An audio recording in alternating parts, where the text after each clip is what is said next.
Ladies and gentlemen, it's time to turn the compost heap, put on your record of Bach sonatas for the chickens, and hang your loofah up to dry. Because it's time to talk Tull to me.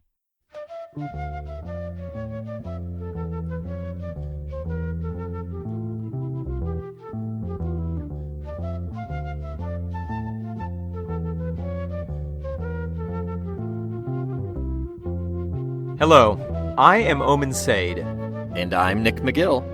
And together, we are taking a journey through the annals of Jethro Tull history.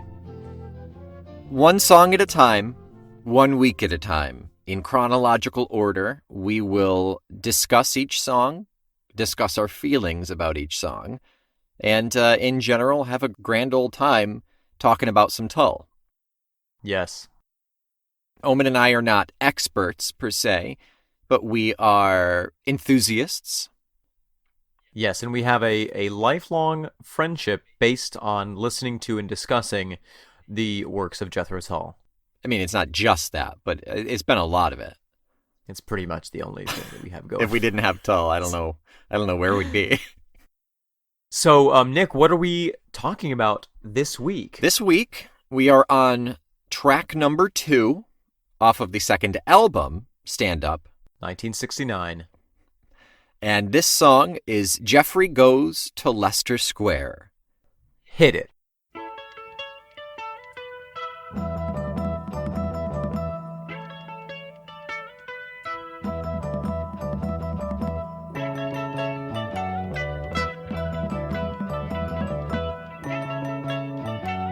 Our second occurrence of Jeffrey.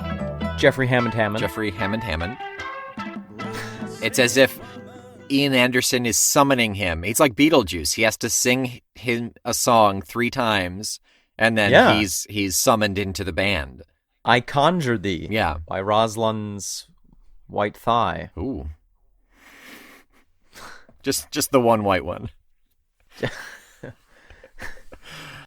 Yeah, so what a fascinating song.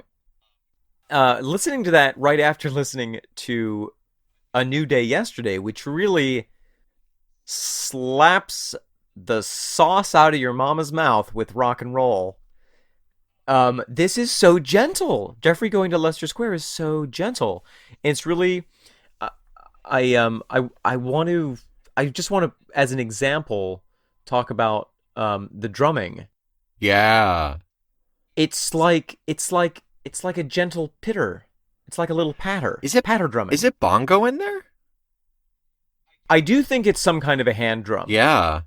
I don't know. I don't have a deft enough drum ear or eardrum to distinguish between the different types of hand drums, I think. Yeah. It would be the first, but it won't be the last time we hear bongo on this album, for sure. Right. And certainly that hand drum has that gentle, almost acoustic, even though it's not. It has that feel of like semi-acoustic that really. Well, I think it's technically acoustic, right? Because it's not amplified. No, I'm saying for the overall song. Oh yeah. Yes, no, it totally. Yes, you're right. It totally goes toward that. Mm-hmm. And the guitar, that must be an acoustic guitar, but it's no. It's an electric guitar, but it's played. It's a strange sound. I want to know how they achieved that sound on this. It's got to be a pedal, right? But it doesn't sound. It's not like overdrive electric guitar. Yeah, which means it could actually be an acoustic that's through an electric acoustic. Right. That's kind of what I was thinking. I wonder. Did they have electric acoustic in 1969? Is that a silly question? Sure.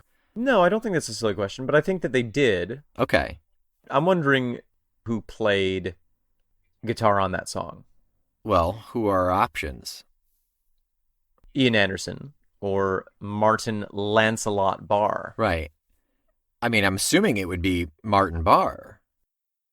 Oh. You know what Martin Barr also plays, though, on this track? Additional flute.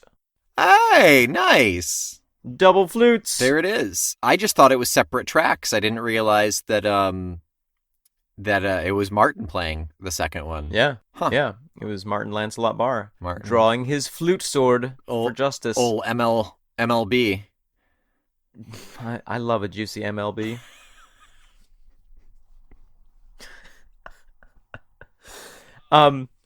So let's talk about the lyrics of this song. Perfect time to mention this. He pronounces it Leicester. That's so strange. Yeah. Walking down Leicester Square every day. And maybe that's how you pronounce it. I always thought it was Leicester. So we have now a question for our British fans. The UK contingent. Yes, both of you. We would like for you to send an audio recording in with how you pronounce the square in question. Is it Leicester, Leicester, Leicester, Leicester, Leicester, like the Leicester Bunny? Oh, it's the French Easter Bunny. Leicester Bunny. I was on the tube in London once, and I was lost, and I turned to some gentleman. I was like, "Excuse me, does this train go to Southwark?" And he looked at me and said, "Southwark." I was like, not helpful. Also, I'm sorry that your country has dumb pronunciations. Yeah, this spelling is all over the place. I love it. It's like an endless source of fascination for me. Yeah, that's great. So let's, I guess for our purposes, we can say Leicester? Leicester. Leicester Square. Leicester Square. Let's say Leicester. Yeah. And what is Leicester Square, you may ask, if you are not a Londoner? Well, I'm glad you asked. Leicester Square is a public park in London. It was originally named for Leicester House, which was in turn named for the Earl of Leicester. It was one of these lands that was kept by the nobility and had to be every Lammas Day, a certain portion of it given over to anyone who wanted to use it as common space to graze their sheep or do their laundry. And to clarify, Leicester, the Earl of Leicester, yeah, that is, in fact, a place name. He's the Earl of that place. It's not a family name. Correct. Yes, Leicester is a county, I want to say, in England. That makes a lot of sense, yeah. I'm sorry, I interrupted the doing your laundry in Leicester Square. Oh, I think you wouldn't be the only one. So then then it went through various periods of falling into dereliction, falling into disuse, falling into, what's the word I'm looking for, Nick? Dereliction works. Yes, that's what it fell into, and then it was rehabbed several times, and I think in the 60s, by the 60s, it had kind of become like a place where you might go to the cinema. There's a famous cinema there, the Odeon, one of the Odeon cinemas. But it's also in the kind of cultural part of town. It's one part of it is bordered by the National Portrait Museum and the National Gallery, which are fabulous. So to me, in a sense, if for those of you listening who know New York City, it feels kind of like a combination of Central Park and Times Square, kind of. I think it's maybe more like Washington Square Park. Okay.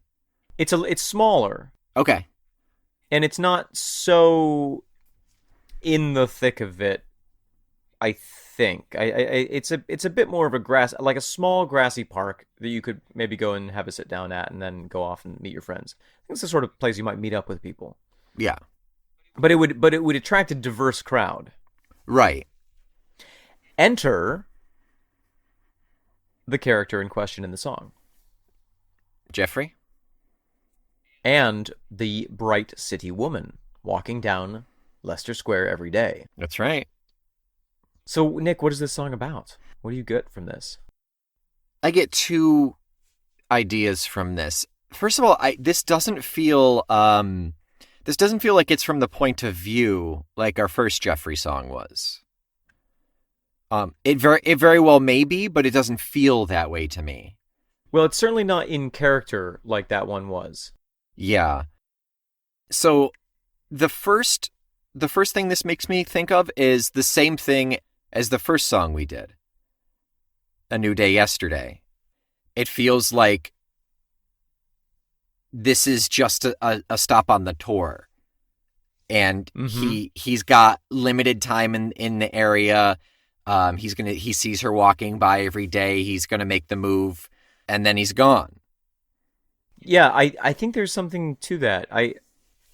I feel that there's a distinct difference, though. Okay. And that is that in A New Day Yesterday, I get the impression that this is someone with whom the singer had a relationship. You know, there was an histoire there, as you might say in French, a history, a story there. And I think that with this one, I get the impression that I have the feeling of the singer viewing this other person from a distance. Yeah. From a safe judgmental distance, which is like a feeling and a theme that really comes back a lot in Ian Anderson's writing. I think he distantly judges people. I think that's maybe one of his favorite things to do. And you know, it's sort of like a critique of this person, and it's interesting that he refers to her as a bright city woman. Let's remember, of course, that Ian Anderson is grew up in the country, and that's where my second idea comes from, is that he's the country mouse. Yeah. He's not the I'm scared of everything that's going on, the loud noise, the bustle country mouse. He's the I'm superior country mouse. Yes. Do you think that superiority functions to a certain degree as an armor for his insecurity or perhaps desire? Oh, sure. Is this a sour grapes scenario? It could very well be. In a completely theoretical sense in discussing this song, the narrator of the song. Yeah. Yeah, absolutely. Absolutely. It's because I can't acclimate and because you are so comfortable and smooth in this environment, rather than admitting a weakness or defeat, I'll instead dial it up to 11 the other way. Right. It almost seems to me like a preemptive rejection. Yeah. Like, I've never spoken to you, but I just want you to know that this is never going to work out. And it's not like I would dump you. You would totally dump me. Right. But I win because I'm rejecting you before you I've can introduced reject myself. me. Right. Before I can even give you the opportunity to reject me. Right. Yeah. You may be someone's, but you won't be mine. Yeah. I'll see you in another place another time, though. That's kind of interesting. Yeah, I wonder what that's about. Like, that's the one line that I'm a little confused by. You know what? Okay, I'm gonna say something, and you might hate this, but you know what it reminds me of? Now I'm really intrigued. I want to guess, but I don't think I'll be able to. It reminds me of a lyric from another great singer songwriter that we should do a podcast about, Taylor Swift. On top of our Nicki Minaj podcast. Yes. Well, we'll have to do those when we're old. Once they've completed their discography. Okay. We only do artists once they've really completed their discography. Yeah. Okay. Yeah, no, but there's that Taylor Swift song where she's like talking about like the guy who used to say bad things about her. Is that every song that she's ever written? It's just about, but specifically it's like, someday I'll be living in a great big city and all you'll ever be is mean. You know that thing? This feels... It's a very famous song. You don't know this. Someday I'll be living in a big old city. No, it's back when she was country. Be is mean. Country with heavy finger quotations, but yes, Well, yeah. It was before she made the full transition to pop. Okay. But anyway, this feels like that to me. It's like, I feel like Ian Anderson is in the persona of Jeffrey Hammond, or maybe it's Jeffrey Hammond, whoever, the singer, has not become a superstar or has some sort of sense of the otherness about them, but is aware that their life has a grand trajectory, and is seeing someone who is super fancy and well spoken and smooth and very comfortable in their environment, like you said, and saying to themselves, you know what? In some other world, once my ship has really come in, I totally could be competitive to go for someone who right now feels out of my league. But I wouldn't even want her. I would like it better if it was you'll see me in another place in another time. I think that would fit that their ships crossing in the night and he's on the way up while she's on the way down. Oh. And also I think we've just come to the crux of Ian Anderson's being, which is he's just got a Taylor Swift in his heart. That's all there is to it. Yes. I think we solved it. I think we did. What else can we talk about this song? I love the lightness to it. Yes. It's getting this album, and granted we're only on song number 2, but every song is a stepping stone toward benefit. Ooh. Metaphorically and physically and orally. Ooh. Thematically. Yeah. AURAL. Oh, I know. Yeah, okay. I know. Yeah. Even better. Put it in my ear hole. It's light. It's flighty. There's still some of that underlying Anderson. I guess for lack of a better term, bitterness almost. But not bitterness in the. Or do you mean bitterness in the emotional sense, or do you mean bitterness as in like mustard greens? The former. Oh. Okay. I've never personally tasted Ian Anderson, so I can't speak to the latter. Well, interesting. Yeah. Yeah. Gosh, I really like this album so much, and each song, while being those individual pieces to get us into late early Tull, they all flow together. Like, they all feel like this album fits so well. It just jives. Well, even if we just take those first 2 songs, we kind of already said this, but they form such a delightful contrast. Yeah. And it's like here's your rock and roll and here's your folk rock, and they're on the same plate. Yeah. Take a bite of this, take a bite of this. This song is almost like a palate cleanser in a way. Yeah, it's not. It has a very distinct sound, but it feels like it's not committing too much to anything. It's light. Yeah, and it's a lot lighter than our previous Jeffrey. Yes. That was a punch in the face. This is the other side of Jeffrey, maybe, you know? Yes.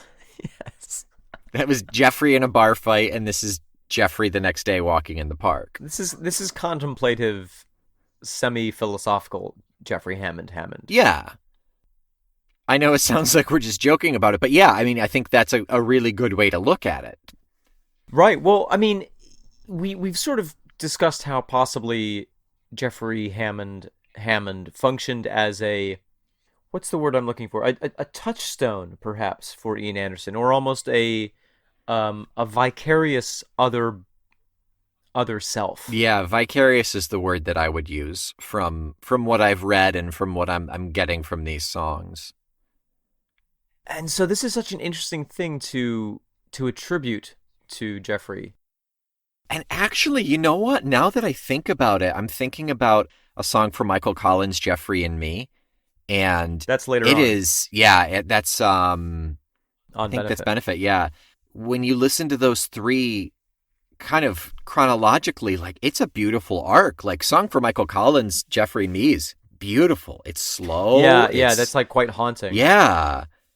It's really interesting to look at these as they progress, and I'm sure we'll do it once we get into Benefit, but looking at them all together, it's a nice little triptych. Yeah, absolutely. Wow. Anything else that we want to discuss about this?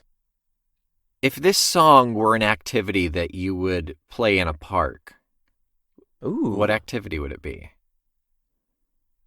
Hmm. Like one of those mini kites. Okay. I think flying a mini kite, or like having a shandy and just like looking at the clouds and people. Yeah, it's definitely a people watching song. It's very much a people watching the song, but it's so contemplative. That's why I feel like the kite flying works. Yeah. 'Cause it's like you have your focus on something which is far away, but you're connected to it in this tenuous way. You have this tenuous relationship with a. And I like that it's a miniature one because it's easier to stay in your own world. You know, you're less Yeah. interfering with other people if it's one of the smaller ones. Yes. Yeah, I like the kite. A kite and a shandy. Kite and a shandy. Yeah. A pigeon and a poke.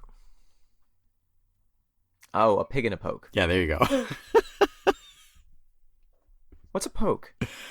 I believe it's a name for the sty for where they reside. Yeah. Huh. We're going to do a little etymology right now. This is live etymology. Welcome to Etymology Live. Oh my God, if you want to do an etymology podcast, oof. 6 words enter, 175 leave. I love etymology. A pig and a poke is something that is bought or accepted without knowing its value or seeing it first. Because a poke is a kind of a sack, isn't it? I think that's what it is. You buy a pig in a sack. And so it's like, then the person selling it to you is like, it's a really great pig in here. And you're like, I bet it is, but I haven't seen it. Yeah, that sounds correct. Yeah, it's a confidence trick. Oh, and there's an equivalent idiom called sell a pup or buy a pup. It's a confidence trick originating in the late Middle Ages when meat was scarce, but cats and dogs were not. Ooh. Yeah. Wow. We went down the rabbit hole with this one. The bag sold unopened would actually contain a cat or dog, which is substantially less valuable as a source of meat. Instead of piglets. Piglet, yeah. I have couldn't you tell? Oh no, I guess if it was a dead animal. Right. Yeah. Right. I don't know why wow, how naive. I was like, oh, it's a live animal. You'll just hear it. It's making noise. It's sleeping, Nick. It's why very tired. Why would you buy a pet in a bag? Oh, boy. Poke comes from the French origin of Poque. Oh, like a pocket. Poke, yep. Its diminutive is formed by adding et or et on the end, which is pocket, which is small bag. Yeah.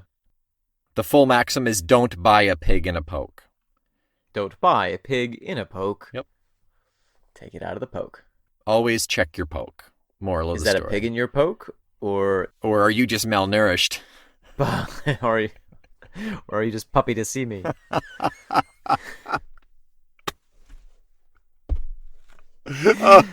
We can't do any better than that. This ends the curious meats portion of the podcast. Oh, fun! Would you like to know a fun fact? Yes. Okay. I needed to recover. That was that was so good. I've been 99% vegetarian since I moved back to New York. Did you find another piece of jerky in your bag? No, I had some chicken tacos last night. Oh. Were they street tacos? No, they were at a bar and they were thoroughly underwhelming. They were like just barely okay. Yeah, that sucks. It did. I was like, I'm going to buy meat at a restaurant after like 2 weeks of not eating meat. Oh, it's this? Well, bar tacos.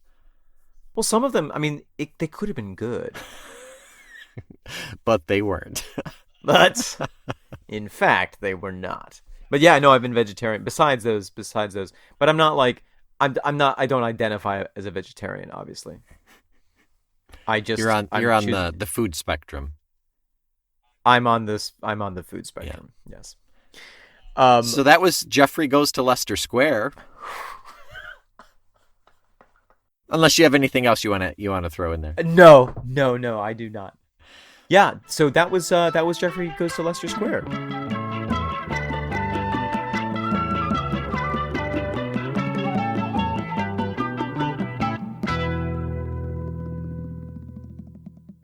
Oh, did I tell you that despite my best efforts, my mother found out about this podcast? I didn't know that you were making efforts, first of all. And two, Well, no, you didn't tell me that she found it. Does she Google you regularly? Is that how? I no. It was let slip by my girlfriend. She let it slip. Does she listen to this? Oh, I don't think so. I don't think so. That's the curse of every audiobook narrator and podcaster is your significant other does not listen to your content. Huh. It's true. Huh. Interesting. Yeah. I think I've heard Neil Gaiman say that before. About your mom? Yep. Yep. Yeah. So what does your mom think? She hasn't, to my knowledge, listened to it. Oh, she's just aware of it now. She's aware of its existence, yes. Does she do podcasts? She listens to audiobooks. Okay. And I've told her about the existence of podcasts. Well, I am her youngest son, so I mean, it makes sense for her to be listening to both of us talk. That's true. That's true. Yeah, we'll have to do a segment. We'll have to get her on here and get her reactions. That would be awesome. Yeah, just her thoughts on Tull in general. I've never, despite us talking about Tull pretty much 80% of the time that we were at your house in high school, we never got her opinion. She's definitely listened to Jethro Tull. May I tell you a quick anecdote? Please. I have a distinct memory of going to the mall with my mother and Al, my stepdad, because I was very excited to go to Barnes and Noble and get a new CD of Jethro Tull, and I went in and I bought I believe it was Songs from the Wood. Good purchase. Yes, indeed it was. And I was so excited about it that I couldn't wait till I got home to listen to it. So I popped it into the CD drive. What do they call it? The CD player in the Subaru on the way back to Mexico, New York. And in one of those first tracks, there's I forget what it's called, but there's a percussion instrument that you whack it, a vibraphone, a vibra slap. There's the use of a vibra slap. It's one of those things you hit and it goes. Oh yeah. So there's one of those in one of those first tracks, and my stepdad was, I think, driving, and that part of the track played, and he looked all around him, and he was like, "What was that? Oh I think that we hit something." And I was like, "Oh no, was in the music." And he was like, "No, I think that we hit a stick." It's like, no, it's just the prog rock. It's just the prog rock filling the Subaru. we hit some prog rock. We hit a nasty patch of prog. So yeah, that's a delightful story. I'm shocked it has taken 20 years for you to tell me that story. I was waiting for the right moment. And, wow, you held on to it. And I did. That was it's been burning a hole in my pocket this whole time. It's what's the marshmallow experiment? It's it's delayed satisfaction. That's it. Yeah. Great. That was a satisfactory story. And it was delayed. It was very delayed. Nick. Yeah. What song are we going to be talking Tull to you about next week? Oh gosh, that next song is Bourée. Ooh. Yeah. It's a classic. Super, on so many levels, it is a classic. Yes, so many But levels. that's it for this week. You'll have to come back in a week to hear us talk about Tull, about Bourée, specifically the third song off of Stand Up. Do the thing with the podcasts. Jeffrey's going to go to iTunes and rate, review, and subscribe. Until next week, I'm Nick. And I'm Omen. And we are Feckless Momes. And this has been Talk Tull to Me.